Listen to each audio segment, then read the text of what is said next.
Hello everyone, PV here, and welcome to my new YouTube video. In this week's video, we're going to talk about what is, in my opinion, the hardest deck to play in current standard, Dimir Rogues. And even though it is the hardest deck to play, it's also very rewarding. It's been putting up a lot of very good results. For example, Andrzej Straszki just went 6-0 with Rogues and got first place in the MPL last weekend playing the deck.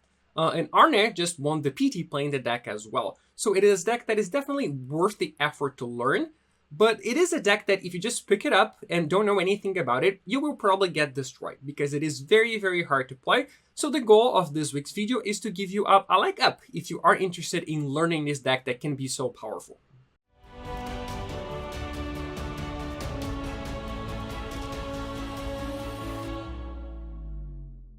But before we start, you might be wondering why I have a mattress as my background. And the reason is very simple. We're in the process of moving. And until we finally do move, there's no place for it to be. It has to stay here. My whole apartment is like this. I've got boxes all over. Everything is a mess. So unfortunately, the choices were between recording a video with the mattress as my background or not recording a video at all. And since I don't know how long the process is actually going to take, I felt like I should just, bite the bullet and have this mess around me. And it was preferable to not recording the videos at all. Hopefully, you can bear with me until I actually move. And then once I do move, I'll have, an office with better lighting and better audio and better everything, and it will look a lot more professional than it is now. But until that can happen, this is what I'm stuck with, and hopefully it's okay. You might also be wondering why I'm doing a video on a standard deck when Strixhaven is about to be released. And the answer to that is that, well, I don't think Strixhaven is going to shake up standard that much, and it's specifically not going to shake up this deck, because this deck is super, super tight on its slots, right? It needs to have the rogues, because it needs to have creatures that mill the opponent, and the creature type rogue is also important for some of them. And it needs to have the spells, right? The payoffs for milling your opponent. You need Into Destroy, you need Draw on the Lock, you need Removal. So there's no room to add a lot of other things, right? Unless they release a card drawing spell that is better than Off One Mind. This could be a replacement that you could make, or a removal spell that's better than Heartless Act. This is also a replacement that you could make. But the core of the deck is going to have to remain the same until the deck leaves standard, basically, because you just need the enablers and you need the payoffs, and that's almost your entire deck right there. So this is actually a thing that I believe is true for most of the decks in standard right now, which is why Strixhaven is not going to shake the format up very much. And even more than that, this is a Lurrus of the Dream Dem deck, right? The Lurrus is extremely important for this deck. It's not like Giganta in Jund, right? It's not even like Yorion in Sultai. It's better than that. It's a core part of this deck. It's the same as Lurrus in Black-White Auras in Historic, right? The deck would not exist without it. So it has to play Lurrus as an integral part of your game plan. And that means that any card that is released that is a permanent and costs more than 2 is out of consideration, right? So you look at the spoiler and you see, 100 cards that are blue or black. And then, well, how many of those can you actually play? Probably like 30, right? So you already take away 70% of the cards just because you have a companion. And of course, Strixhaven is not a allied color set, right? It's an enemy color set. So blue and black Dimir is not a supported combination there. So it's even less likely that there will be something new for this deck. But the deck is very strong. Strixhaven is not a super strong set, so it's going to remain competitive for sure. So even though the format is changing, it's not going to change much, and I'm sure this deck will still be good. So Dimir Rogues, this is the list that Andrzej Straszki played into his first place into the MPL. And I think it's relatively standard. It is not, it has, more Off One Minds than most other lists that I've seen, for example. But other than that, I would say it's relatively standard and a good starting place if you want to play this deck. And the goal of this deck is to just play a bunch of rogues, right? Creatures that have the creature type rogue, such as Soaring Thought-Thief or the Merfolk Windrobber or the Thief's Guild Enforcer, that end up milling your opponent incidentally. And then you put enough cards in their graveyards to turn on into the story and Drown in the Lock. Right, Drown in the Lock, if it's always on, is one of the best cards in Magic, right? It's a 2-mana counterspell or terminate, right? It's basically unheard of. And Into the Story is a 4-mana instant speed draw 4, which is also extremely good. So the goal of the deck is to have your creatures put cards in the graveyard to make your spells more powerful. And why is this deck so hard to play? Well, I think 2 reasons. The first reason is that every card in the deck is very cheap. Outside of Into the Story, a lot of your cards cost 1 or 2 mana, and they can be played at instant speed. This means that you have a lot more permutations than you would in any other deck, right? I've already talked a little bit about Rogues when I did a video on the 3 best decks, but this is going a little bit more in depth And the truth is that you have so many different choices to make, right? If you take a deck like, Gruul Adventures, for example, or Sultai Ultimatum as well, right? It's not really an aggro or control thing. Sultai Ultimatum, it has one card that costs 2 in hand, one card that costs 4, one card that costs 7. So when it reaches 4 mana, it's going to play the 4 mana card. When it reaches 7 mana, it's going to play the 7 mana card, right? The plays are mostly scripted. With Rogues, this is not the case. You're going to look at an opening hand that has, 3 different 1-drops that you can play. And whichever one you play is going to impact your future turns as well. So you have a lot more possible plays to choose from. This is reason number 1 why this deck is a hard deck to play. The reason number 2 is that it's a deck that is outside the confines of the traditional aggro control combo spectrum. It's a deck that I would consider an aggro control deck, and its role is very different depending on what you're playing against and depending on what your hand is. Sometimes you're going to open a 7-card hand, and you're going to think, I have to be the aggressor this game. And sometimes you change 1 card, and that will mean that you have to be the control player that game. Right? It's something that is very hard to do, and if you do it wrong, you're almost certainly going to lose. But in the end, this is also the power of the deck, right? The deck is good because it is capable of playing all types of games. It's capable of winning the game very early, and it's capable of winning the game very late. It can aggro the opponent out, or it can grind the opponent out. So this is a good thing, as long as you correctly identify which plan you have to adopt. Because, if you do it wrong, it's a disaster, but you can do both. There are decks that cannot do both. A deck like, mono-white aggro for the most part, or mono-red aggro. They don't have a choice, right? They can't play a game to grind the opponent out and win on turn 25. They have to win the game before that. And Rogues does not have to win the game before that. If you take a deck, like blue-white control and Historic, it's a deck that cannot aggro the opponent out. Its only choice is taking the game to turn 25.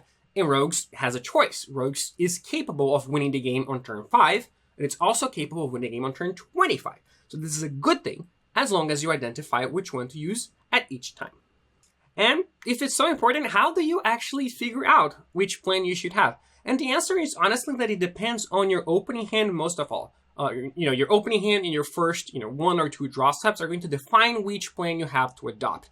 Because the more Rogues you have in your opening hand, the more Thieves Guild Enforcers, the more Soaring Thought-Thieves, the more Merfolk Wind Robbers you have, the more likely you are to win the early game. So it doesn't even depend as much on what you're playing against. It depends a lot on how many Rogues you have. Because you're not capable of having this aggro draw if you don't have the Rogues. And usually if you have a lot of Rogues, they don't bridge that well to the late game. Right? A balanced hand can do anything, right? If you have 1 or 2 Rogues and then an Into the Story and removal spell and counter spell, then it depends on what you're playing against, and it depends, what you think their plan is, and you formulate your own plan based on that. But if your opening hand has 2 Soaring Thought-Thieves and 2 Thieves Guild Enforcers, you're probably just going to try to aggro someone out, regardless of what they are playing. So just look at your opening hand, see how many Rogues you have, and see what your early game looks like. And if you can win in the early game, you should usually go for it, regardless of what you're playing against. Because as a consequence of having this many Rogues is that your late game is going to be a little bit worse, right? Or your mid-late game is going to be a little bit worse. So when you have a lot of Rogues in your hand, you're kind of forced to win early. And when you have no Rogues in your hand, you cannot win early. So this is the thing that I would use the most to define which approach I have to take. The other thing that is hard and pretty important with this deck is knowing whether you're going to win by damage or whether you're going to win by milling. Because the deck is capable of doing both. It often does a little bit of both at the same time, right? When a rogue attacks, it deals damage and in mills. And you have to decide how you're going to finish the game off. And sometimes you're not going to know for sure until it's later in the game and it becomes clear that you should be dealing damage or you should be milling them out. But sometimes you do have to know beforehand because there are real costs to believing you're going to mill them out and ended up killing them with damage, and the other way around. For example, imagine you're playing against a cycling deck, right? The Jeskai cycling deck in Standard. And you decide that you are going to mill them out, and that's how you're going to win. So you play a crab, and you start milling them out liberally.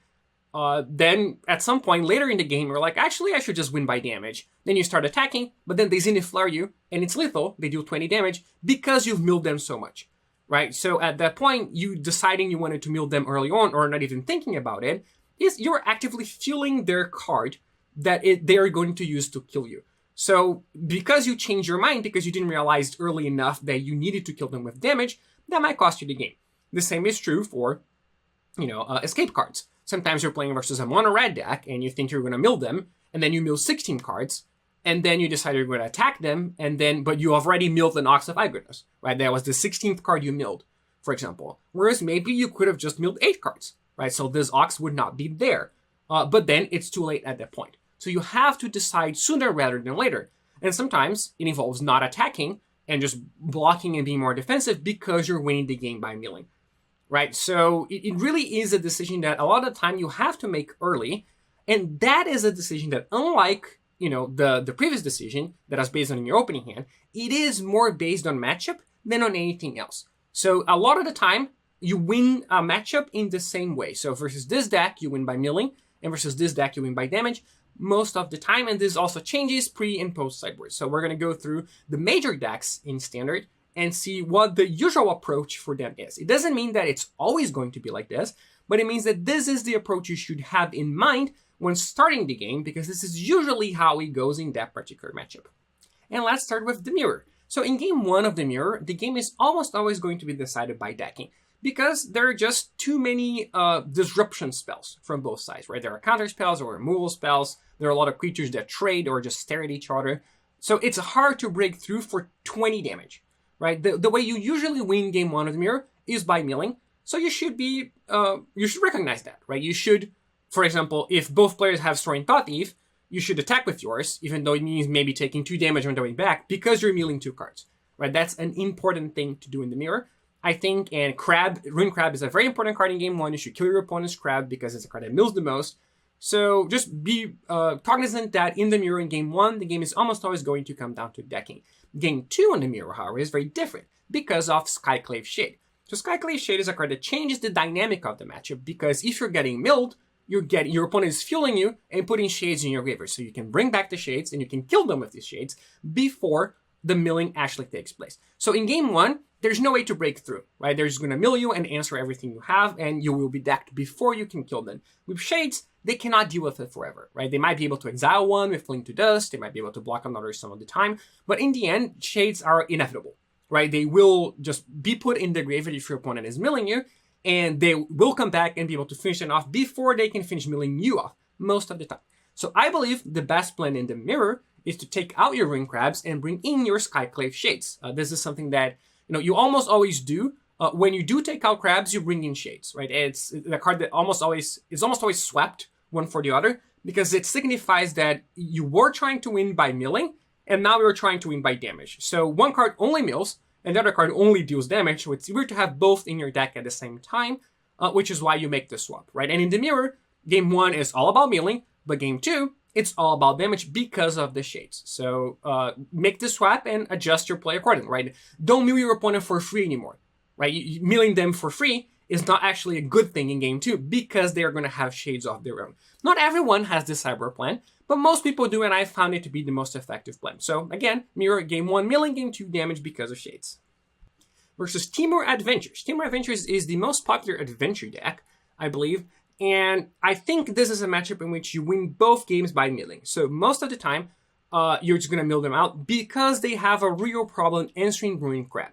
Especially the Obosh versions, which I think are the most common versions right now, they just don't have a good removal spell for Ruin Crab, right? They don't have Scorching Dragonfire because that's an even costed card and they have to play all odds.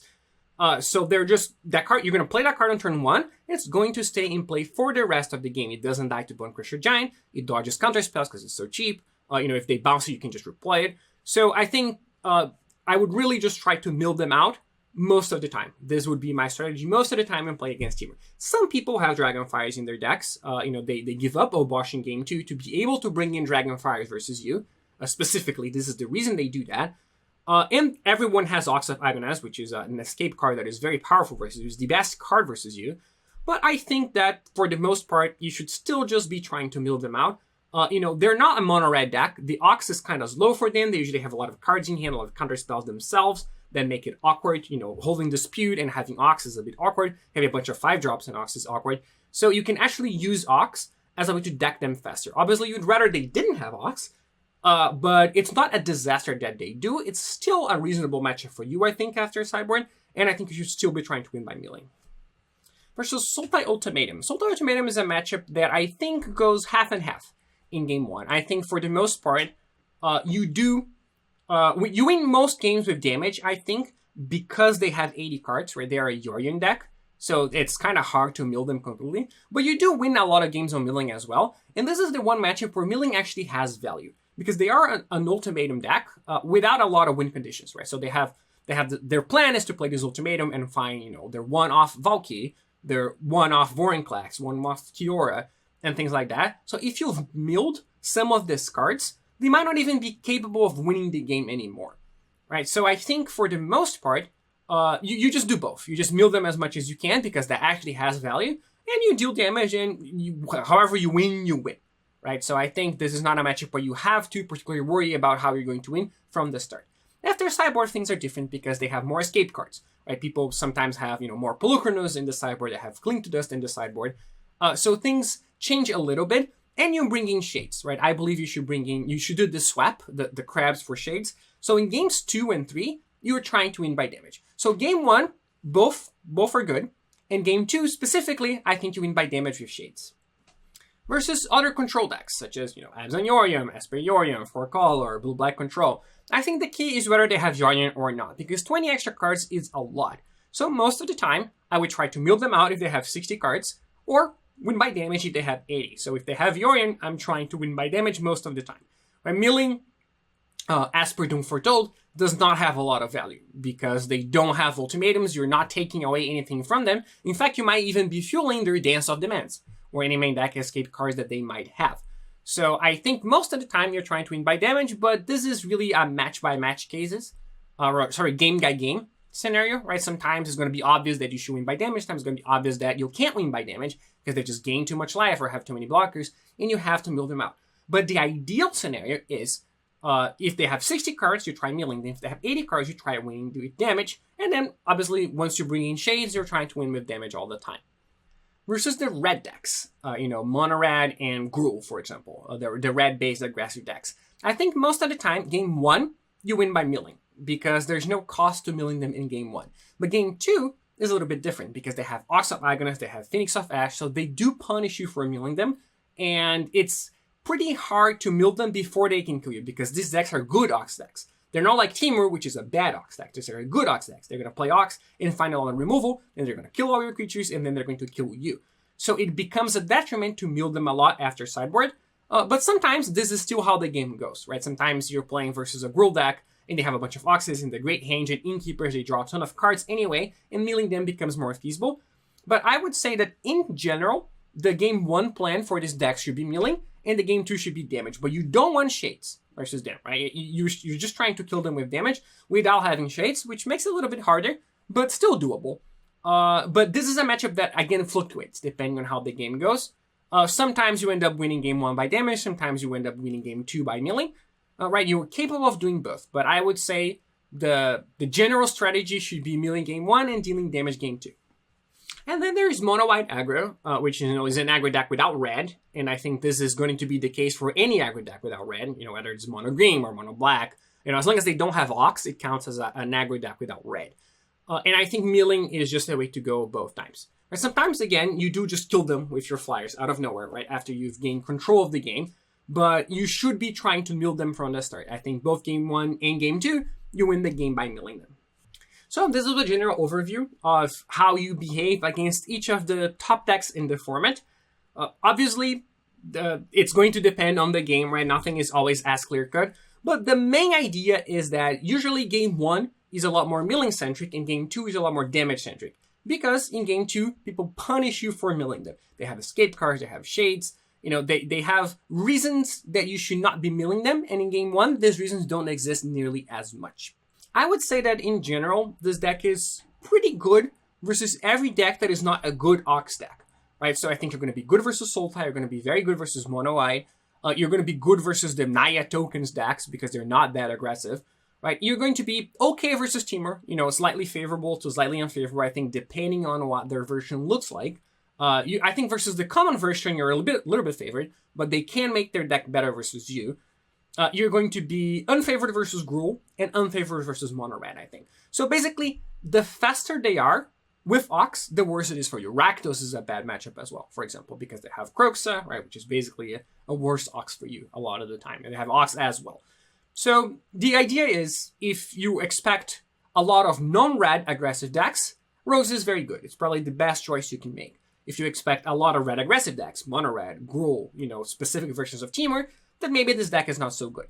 But it is overall a deck that you're happy playing against almost anything that is not a super aggressive deck with Ox. And to finish things up, the sideboarding. The sideboarding with this deck is honestly extremely intuitive because every card is clearly good versus creatures or clearly good versus control, right? For example, Mystical Dispute and Negate. Obviously, they're good versus control decks, versus lower decks with spells, right? And Crippling Fear, Eliminate, Bloodshif's Thirst, they're good versus creatures. So it's going to be obvious when this cards come in or out. And what comes out is also pretty obvious, I think. So if you're bringing in Disputes, you're usually taking out Heartless Acts or Lullmage's Dominations, right? Because you've identified your opponent's deck as a spell deck, so the cards are good versus creatures come out, and the cards are good versus spells come in. And if you identify your opponent's deck as a creature deck, you're going to take out, the Dispute from the main deck, or the Didn't Say Please, or, an Off One Mind because it's a little bit slow. So I think sideboarding is not very hard, with the exception of two things. The first one is when you want to bring in Shade, and when you don't want to bring in Shade, and we've addressed that already when we talked about how you win each matchup. And the second thing is Cling to Dust.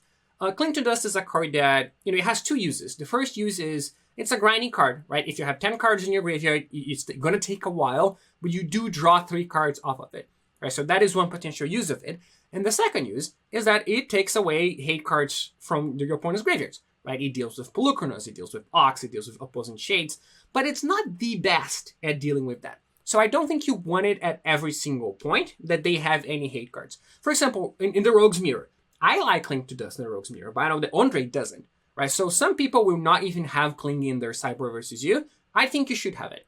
But if you're playing against Gruul or Mono Red, I don't like them very much anymore. Because even though you do have some targets with Ox and Phoenix, it does have to line up pretty well versus those. So I think it's something that you have to experiment and decide by yourself how you want to play the games and to see if you think it's good or not, because even among the good players, there is a lot of divergence in that. But I lean towards, I bring it in versus Sultai if they have Polukranos, because Sultai is a grindy matchup where, they will mill that Polukranos and you will want to get rid of it. And you can also use it for its other ability, right? You can use it as a grindy card to just draw some cards later in the game. So it has 2 roles. It's a 2-for-1. Basically, that's when I like bringing it in. And I like it in versus Rogues as well. I don't like it in very much versus decks where, you have this 1-turn window to deal with Ox, or it's too late and it does nothing. Especially given that a lot of the time you want to cycle it early and there's not even anything in their graveyard yet. Right? Because sometimes people just don't play spells in the first 2 turns. You play a creature and that's it. Or they play a creature and that's it. Right? So I think, again, I know some people disagree with this and they bring it in versus any deck with escape cards. I only like it when both of the modes are okay. Or versus something like Rakdos where they have a ton of escape cards and you need to deal with them. But if it's literally just Ox or just Phoenix, I think that the window is too narrow for you to deal with it and you probably don't want it. But if the numbers end up in a way where you do think the card is good, right? If the card that's remaining in your deck is bad, then you can make the swap. It's not going to be awful. At worst, it's just going to cycle for 1 mana most of the time.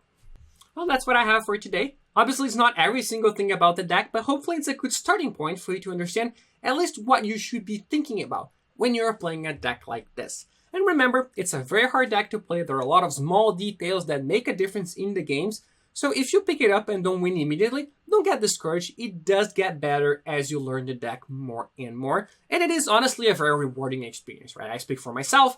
I played the deck early. I wasn't that good at it. I learned the deck more and I started enjoying it a lot more. So don't get discouraged. If you like this style of deck and if you want to get better at Magic in general, it is worth trying it out. And if you want to support my work a little bit more and have access to some extra perks, make sure to check out my Patreon page. It's patreon.com/PVDDR. And special thank you to my biggest supporters, Geoffrey Whitehead, Jaime Gonzalez, Lawson, Mattia Giardini, Thomas Pocorni, TJ Webb, and Foxy. I really appreciate the support, and I'll see you all next week.